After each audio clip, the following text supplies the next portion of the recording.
Hello everyone. बऱ्याच लोकांना प्रश्न पडतो डिड यू कधी वापरायचं, हॅव यू कधी वापरायचं. आज आपण ते क्लिअर करणार आहोत. क्वेश्चन विचारताना आपण कधीतरी डिड यू वापरतो, कधीतरी हॅव वापरतो.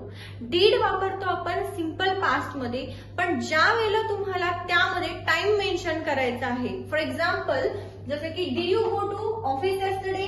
आता यामध्ये मी काय केलंय, टाइम मेन्शन केलेला आहे यस्टरडे. ओके, जसे की काल तुम्ही ऑफिसला गेले का, किंवा काल तू ऑफिसला गेला होता का.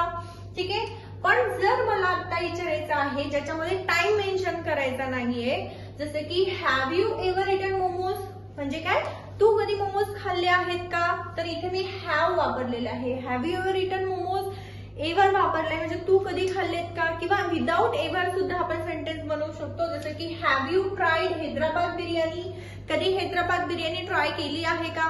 ठीक आहे, तर यामध्ये जेव्हा तुम्ही डिड वापरताय त्यावेळेला तुम्हाला टाइम मेन्शन करायचा आहे.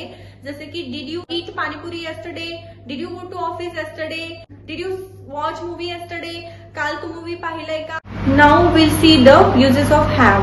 Have you ever watch 3 idiot movie, तू कधी 3 इडियट मूवी पाहिला आहे का. तू कधी लोणावळ्याला गेला आहे का. Have you ever gone to Lonavala. Have you ever spoken in English. ज्या वेळेला आपण हॅव वापरतोय त्यावेळेला आपण व्हर्बचा थर्ड फॉर्म ऑलवेज वापरणार.